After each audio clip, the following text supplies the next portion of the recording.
एक ऐसे jail break की कल्पना की गई जिसकी किसी को भनक नहीं। यहाँ आने के बाद कई बार भागने को सोचा, बट सामने कई समस्याएं आई जिसने जेल ब्रेक को नामुमकिन बना दिया। कोशिशें अब भी जारी थी। एक दिन उसकी मुलाकात हुई एक नर्स से, बट समस्या थी वह उसके लिए क्यों जोखिम उठाएगी।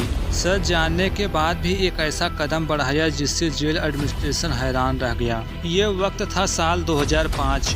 ये दो मेंबर थे, जोश तथा Jennifer. 27-year-old Jennifer Forsythe fell in love with George Hyatt, who was serving a 41-year sentence for Rob May of 2005. Of Jennifer and George Hyatt also ends tragically. Jennifer pulled up and put 3 bullets into 56-year-old prison transport officer Wayne. On the morning of August 9, 2005, Jennifer and George had been married for less than 3 months. Story की शुरुआत हुई आज से 20 वर्ष पहले साल 2005 से।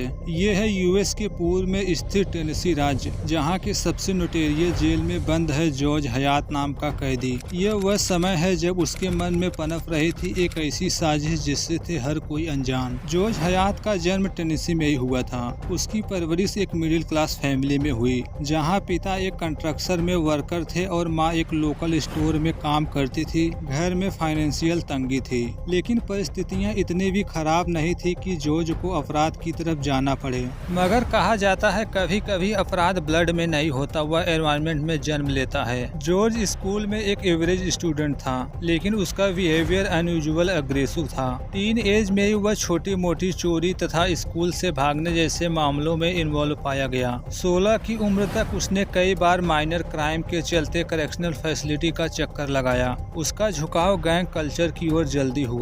उसके आसपास के इलाके में एक्टिव छोटे गिरोहों में उसकी दिलचस्पी बढ़ने लगी। पहला बड़ा अपराध 19 साल की उम्र में हुआ, एक आर्म रोबरी। इसके बाद जॉर्ज ने पीछे मुड़कर नहीं देखा। साल 1990 के दशक तक जॉर्ज के नाम पर अटेम्प्ट टू मर्डर, डकैती, मारपीट तथा इलीगल वेपन रखने जैसे गंभीर अपराध दर्ज हो चुके थे। कोर्ट में उसकी अपीयरेंस आम हो गई थी। पुलिस डिपार्टमेंट में उसका नाम एक रिपीटिव ऑफेंडर की तरह दर्ज हो गया था। जॉर्ज के प्रोविजन ऑफिसर्स तथा साइकोलॉजिस्ट के रिपोर्ट के अकॉर्डिंग वह एक ऐसा अपराधी था जिसे सिस्टम से हिट थी। उसे जेल, पुलिस तथा कानून से नफरत थी। उसे लगता था कि ये सब साजिश है जो गरीब तथा अनएजुकेटेड लोगों को दबाने के लिए बनाई गई है। यह सोच धीरे धीरे उसे सिस्टमेटिक रेबल की इमेज में ढालने लगी। वह खुद को एक्सप्लॉयटेशन का विक्टिम मानता था। जेल में खुद को कहता था पॉलिटिकल प्रिजनर। उसे पहली लंबी सजा साल 1998 के लूट तथा अटेम्प्ट टू मर्डर के केस में मिली थी। इसके बिहाफ पर 25 वर्ष की जेल हुई। वह सजा काट रहा था टेनेसी डिपार्टमेंट ऑफ करेक्शनल की जेल में। जेल में उसका बिहेवियर कभी कभी शांत तथा कोऑपरेटिव होता, लेकिन अंदर ही अंदर वह लगातार भागने की योजना बनाता रहता।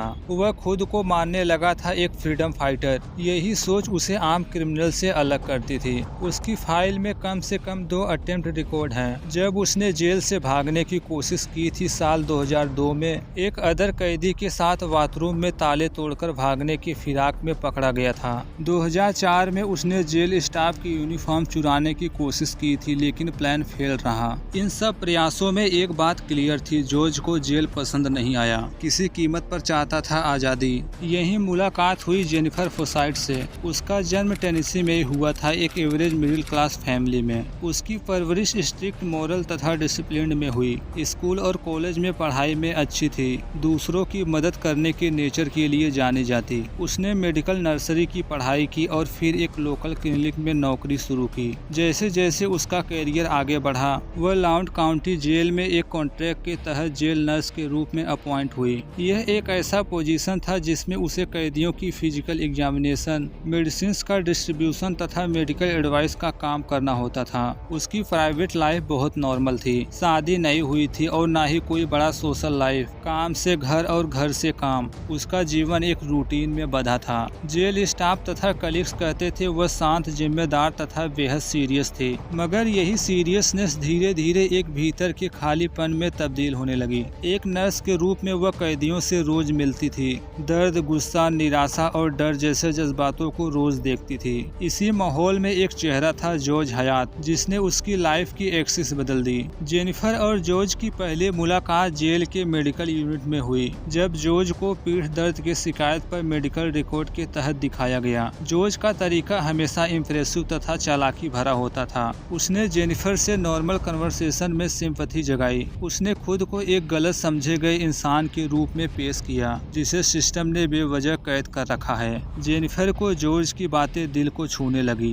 दोनों के मिलने की फ्रीक्वेंसी बढ़ गई। अब वह सिर्फ नर्स नहीं थी, वह उसमें सिंपैथी जगाने लगी। कभी कभी मुस्कुराहट, कभी कुछ ज्यादा देर तक बातचीत। जॉर्ज की पर्सनालिटी अट्रैक्टिव था, लेकिन उससे ज्यादा उसकी भाषा, उसकी चालाक भावनाएं जेनिफर की उस खाली मन को भरने लगी जो उसे समाज तथा रिश्तों से नहीं मिली थी। उसके लिए जॉर्ज एक ऐसा इंसान था जिसे दुनिया ने छोड़ दिया और वह खुद को उसकी मसीहा मानने लगी। टेनेसी के लॉन्डन काउंटी जेल में जॉर्ज एक सीरियस क्रिमिनल के रूप में दर्ज था। उसे टाइट सिक्योरिटी में रखा गया है। वह उन कैदियों में शामिल था जिसका बाहर आना सिर्फ हथियारों तथा आर्म ट्रांसफर के साथ ही संभव था। जेनिफर एक मेडिकल नर्स के रूप में लगभग रोज किसी न किसी कैदी से मिलती थी, पर जॉर्ज के केस में मुलाकातें धीरे धीरे आवश्यक से वॉलंटरी होती चली गई। जॉर्ज को कमर और घुटने में दर्द की शिकायत थी। वह वही बहाना था जिससे जेनिफर से मुलाकातें होती थी। उसे जॉर्ज के लिए दवा देने की जिम्मेदारी दी गई। यहीं से वह हर दिन थोड़े देर के लिए अकेले उसके साथ होती थी। शुरुआत में दोनों के बीच बातें सामान्य थी, हेल्थ, जेल का खाना, नींद। लेकिन जॉर्ज जानता था कि कब और कैसे किसी को इमोशनली जोड़ा जा सकता है। उसने जेनिफर से कहा, तुम पहले इंसान हो जिसने मेरी बात सुनी, बाकी सब मुझे बस नंबर तथा क्राइम के रूप में देखते हैं। जेनिफर का दिल जैसे पिघल गया। छोटे कागज के टुकड़े, बड़े इरादे, जल्द ही उनके मुलाकात के एक कदम और आगे बढ़ गए। अब वे आराम से छोटे छोटे कागज के टुकड़ों में एक दूसरे को संदेश भेजने लगे। जॉर्ज की राइटिंग इमोशनल से भरी होती थी, कभी कभी पोयम, कभी रिग्रेट और कभी आजादी के सपने। वह उन पन्नों को पढ़ती और जवाब देती, कभी कभी मुझे लगता है कि तुम मुझसे ज्यादा आजाद हो जॉर्ज, तुम अपने मन के मालिक हो, मैं तो बस समाज के बनाई गई पटरी पर चल रही हूँ। यह फीलिंग धीरे धीरे एक ऐसा रिलेशनशिप बन रही थी जो किसी कानून को नहीं मानता। उसे पता था कि जेनिफर को कैसे अपने जाल में लपेटना है। वह उसे खास महसूस कराता, हर चिट्ठी में उसके लिए स्पेशल बातें लिखता और समाज को उसका दुश्मन बताता। उसे यह महसूस होने लगा कि जॉर्ज उसे समझता है जबकि बाहरी दुनिया सिर्फ उसका इस्तेमाल करती है। यह इमोशनल बॉन्ड इस हद तक बढ़ गया कि जेनिफर अब जॉर्ज को सेफ्टी, ट्रीटमेंट और मेडिकल कंडीशन के बहाने अधिक समय उसके साथ बिताने लगी। कैदियों और नर्सों के बीच डायरेक्ट तथा ओपन कांटेक्ट पॉसिबल नहीं था, लेकिन दोनों ने नजरों और सिग्नल को एक भाषा बना ली थी। जब वह दवा देती, वह जॉर्ज के हाथ को हल्के से छूती। यह किसी बाहरी व्यक्ति के लिए सामान्य लगता, पर उसके लिए यह एक इमोशनल लिंक बन चुका था। जेनिफर अब दो लाइफ जी रही थी, एक जिसमें वह रिस्पॉन्सिबल नर्स थी जो सर्व करती थी कैदियों की, दूसरी थी क्रिमिनल के प्रेम में डूबी एक महिला, हर दिन कल्पना करती थी उसके भागने की। उसने अपने ड्यूटी के समय नोट्स बनाए, ट्रांसफर रूटीन कौन तय करता है, कितने गार्ड साथ होते हैं, हथियार कहाँ रखे जाते हैं। जॉर्ज के कहने पर जेनिफर ने धीरे धीरे एक डिटेल जेल ट्रांसपोर्ट सिस्टम की सारी जानकारी इकट्ठा करनी शुरू कर दी। दोनों इस रिश्ते को मुक्ति मानते थे, जॉर्ज के लिए जेल से आज़ादी और जेनिफर के लिए सोशल बॉन्ड से फ्रीडम। अब जेनिफर सिर्फ एक प्रेमिका नहीं बल्कि एक पार्टनर थी। दोनों की मीटिंग अब नॉर्मल जेल नर्स तथा कैद रिलेशनशिप से कहीं आगे बढ़ चुकी थी। उनका रोमांस अब कागज के टुकड़ों, निगाहों और इशारों की भाषा से निकलकर उस हद तक पहुंच चुका था जहां वह सोशल, मोरल और लीगल बाउंड्रीज को पार कर चुके थे। दोनों के बीच बढ़ती नजदीकियां प्रिजनर एडमिनिस्ट्रेशन की नजर से छिपी रहीं। जॉर्ज बेहद चालाकी से पेश आता। वह कभी ज्यादा नहीं बोलता, कभी ज्यादा नहीं देखता, लेकिन उसकी हर हरकतों में छुपा इशारा होता। जेनिफर के लाइफ में पहले कभी ऐसा जुड़ाव नहीं हुआ था। धीरे धीरे पूरी तरह उसके इमोशन में बहने लगी। जॉर्ज के लेटर अब और भी प्राइवेट होती जा रही थी। तुम साथ दो तो मैं इस सीमेंट तथा लोहे की दीवार को पीछे छोड़ सकता हूँ। जेनिफर इन लाइन को बार बार पढ़ती। उसके शब्द अब उसके लिए किसी धार्मिक मंत्र की तरह बन चुके थे। जेल के अंदर रोमांस एक्सप्रेस लगभग नामुमकिन था, लेकिन दोनों ने एक सीक्रेट अरेंजमेंट बना ली थी। जेनिफर जॉर्ज के वार्ड में आते समय लाल पेन लेकर आती थी। इसका मतलब था आज बात होगी। जॉर्ज अपने शर्ट के स्लिप को चढ़ाकर रखता, यह संकेत देता कि उसने चिट्ठी लिखी है। इसी तरह जेनिफर भी दवाओं के पीछे कभी छोटी चिट जोड़ देती थी। जेनिफर द्वारा छुपाए एक एक डायरी में लिखा गया,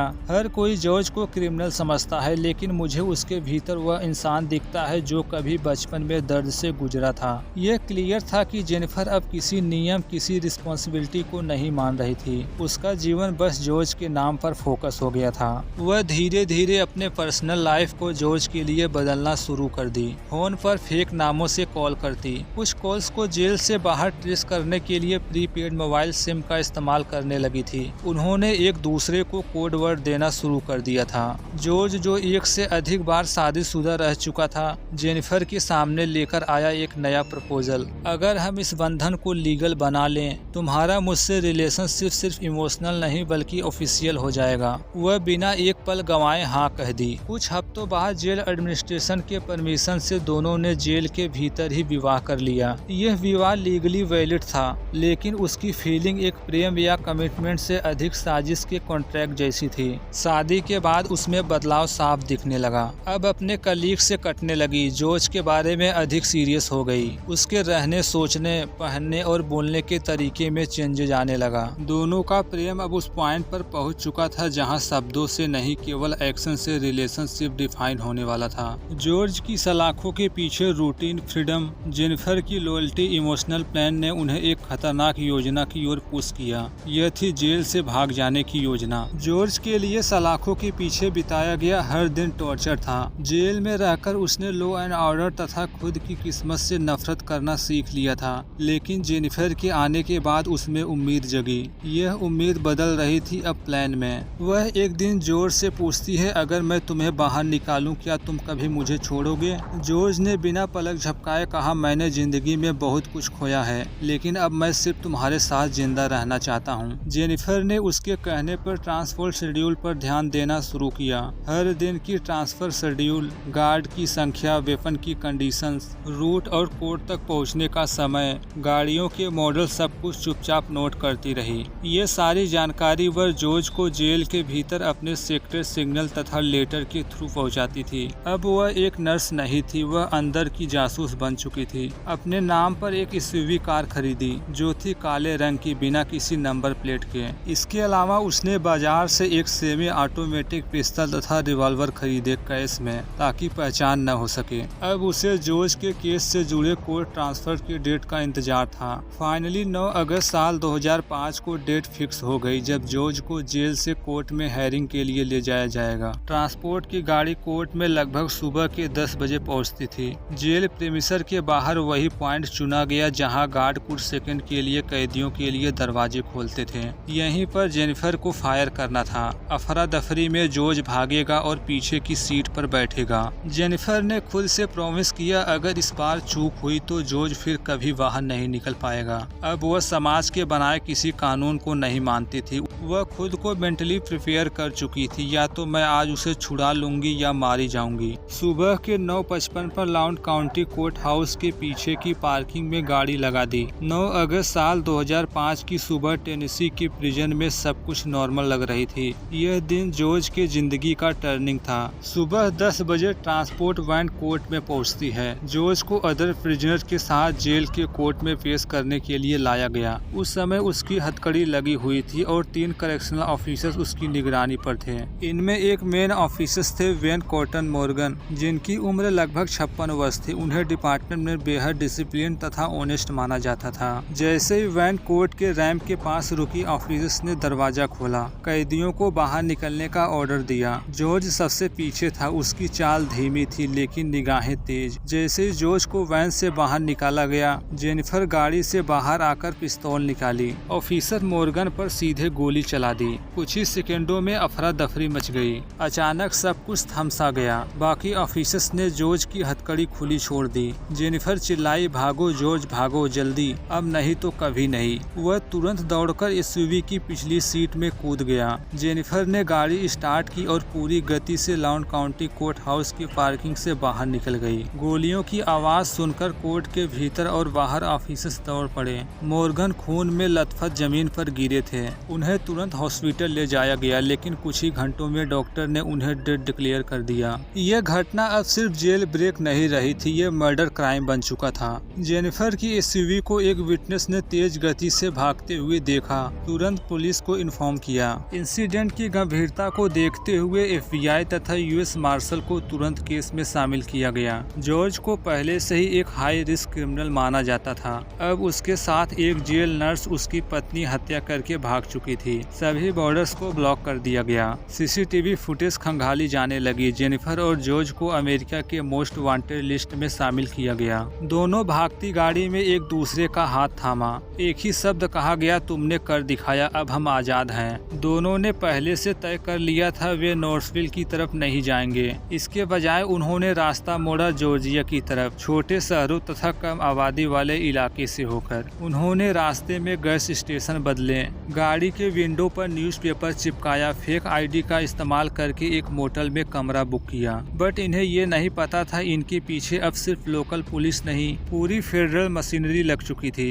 ऑफिसर्स मॉर्गन की मौत ने करेक्शनल ऑफिसर्स के बीच एक गहरा आक्रोश तथा शोक उत्पन्न किया। उनकी मौत सिर्फ एक ऑफिसर्स की मौत नहीं थी, यह उस सिस्टम की असफलता का सिंबल बनी जिसने एक कैदी तथा नर्स के रिश्ते को इग्नोर किया। ऑफिसर्स की हत्या और जॉर्ज की एक नर्स पत्नी जेनिफर द्वारा प्लान्ड जेल ब्रेक ने न सिर्फ टेनेसी बल्कि पूरे अमेरिका के लॉ एंड ऑर्डर सिस्टम को हिलाकर रख दिया। अब ये महज एक लव स्टोरी नहीं थी, एक फेडरल क्राइम बन चुका था। दोनों अब देश के सबसे ज्यादा खोजे जा रहे फिगरू थे। घटना में शामिल एक नर्स के होने से मामला और भी कॉम्प्लिकेटेड बन गया। सोसाइटी एक ऐसे चेहरे को देख रहा था जिसने लोगों की सेवा की शपथ ली थी, बट उसी ने एक कैदी को छुड़ाने के लिए गोली चला दी। दोनों के नाम, फोटो तथा आइडेंटिफिकेशन देश भर के police station, state borders, airports, बस तथा ट्रेन स्टेशन पर चस्पा किया गया। जेनिफर की SUV को कुछ ही घंटों बाद जेल से लगभग 80 किलोमीटर दूर देखा गया, एक शहर के कोने में। ये था सुनसान इलाका, गाड़ी के अंदर खून के निशान थे।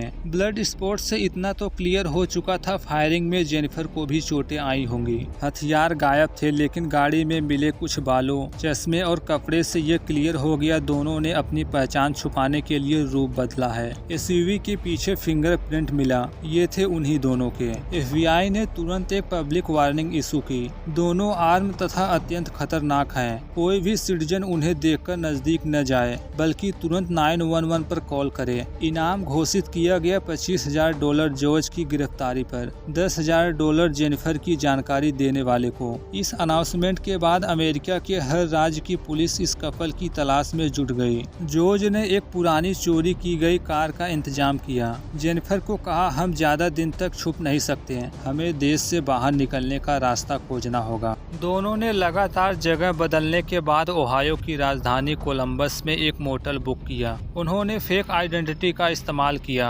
जेनिफर ने खुद को जेनिफर ली चैंडविक बताया, जबकि जॉर्ज को अपना हस्बैंड कहा। यह कमरा था दूसरे मंजिल पर कोने में, जहां से बाहर का भागना आसान होता। उन्होंने खाने पीने का सारा सामान कैश में खरीदा, ज्यादातर समय बिताया कमरे में। जेनिफर अब बेहद थकी हुई थी, उसका चेहरा डरा हुआ था, लेकिन जॉर्ज अब भी काम और कंट्रोल दिखता था। होटल के एक एम्प्लॉय को जॉर्ज कुछ अजीब सा लगा। उसने देखा कि महिला बाहर नहीं निकलती।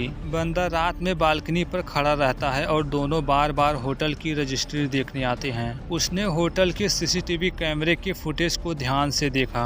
पहचान करने पर मालूम पड़ा ये उन्हीं की तस्वीरें हैं जो थे न्यूज़पेपर में। उसने तुरंत FBI को फोन किया। 14 अगस्त साल 2005 की शाम 5:30 बजे FBI की एक स्पेशल टीम होटल पहुंच चुकी थी। मोटल को चारों ओर से घेर लिया गया, सभी रास्ते हो गए थे बंद। एक ऑफिसर्स डेस्क की ओर गई, क्लर्क से बात की। दूसरी मंजिल पर ठीक कमरे के सामने पहुंचे। ऐसे मामले में जहां किसी की हत्या हो चुकी है, वायलेंस का खतरा था, बट कमरे के अंदर मौजूद दोनों को जरा भी भनक नहीं थी। बाहर FBI टीम इंतजार कर रही है। प्लानिंग के साथ सबसे पहले मोटल के स्टाफ से उनके पास कॉल करवाया। अगर जेनिफर ने कॉल रिसीव किया तो उन्हें ऐसे बिहेव करना है जैसे होटल स्टाफ के मेंबर हों। तुरंत फोन रिसीव किया गया। कॉल पर एक महिला थी। सच जानने के लिए कि क्या वही दोनों हैं, कहा गया जेनिफर। सामने से जवाब आया, हाँ बोलिए, मैं जेनिफर हूँ। सीधे पॉइंट पर आया गया, तुम्हारा कमरा लॉ इन्फॉर्मेंट पर्सनल से घिरा हुआ है। हम नहीं चाहते तुम्हें कोई नुकसान हो, इसलिए जैसा कहा जाए फॉलो करो। क्या वहाँ जॉर्ज है? जवाब आया, हाँ। क्या तुम दोनों अपने आप को पुलिस को सरेंडर करने को रेडी हो? हैरानी की बात थी कि कुछ ही पलों में दरवाजा खुला। सामने थी जेनिफर। जैसा कहा गया उसने वही किया। दोनों हाथ को पीछे करके उल्टे पांव आने लगी। दरवाजे से बाहर आते ही ऑफिसर्स ने पकड़ लिया। अभी भी ऑफिसर्स को भरोसा नहीं था जॉर्ज बिना लड़े हार मान लेगा। वास्तव में हुआ उल्टा। उसने भी वही किया जो कहा गया। शर्ट को उल्टा सर पर डाला गया, हाथ सर के पीछे रखा। जब दरवाजे के थ्रेशोल्ड तक पहुंचा, चारों हाथों को पैरों के बल जमीन पर लेटने को कहा गया। इस तरह दोनों को ओहायो से अरेस्ट किया गया। जॉर्ज पर कस्टडी से भागने का आरोप लगाया गया। वह अभी सजा का इंतजार कर रहा है, जबकि जेनिफर पर फर्स्ट डिग्री मर्डर तथा भागने की हेल्प करने का आरोप लगाया गया। मौत की सजा से बचने के लिए अपने पति के अगेंस्ट गवाही देने पर सहमत होकर जेनिफर को विदाउट सेंटेंसेस टू लाइफ की सजा दी गई। लेकिन शायद सबसे बड़ी सजा ये है, नर्स से किलर बनी जेनिफर अब कभी अपने पति से नहीं मिल पाएगी। जब जॉर्ज ने जेल ब्रेक की साजिश की, इसके मात्र 23 वर्ष पहले एक प्लेन 25,000 फीट की ऊंचाई हासिल की, बट अचानक पैसेंजर के बीच धुआं भरने लगा। सच पता करने के लिए एक यात्री पायलट के पास पहुंचा केबिन में, बट वहां जो दिखा उसके होश उड़ गए, जिसके बारे में बात की गई है इस वीडियो में। तब तक एंजॉय कीजिए, मिलते हैं जल्द ही। धन्यवाद।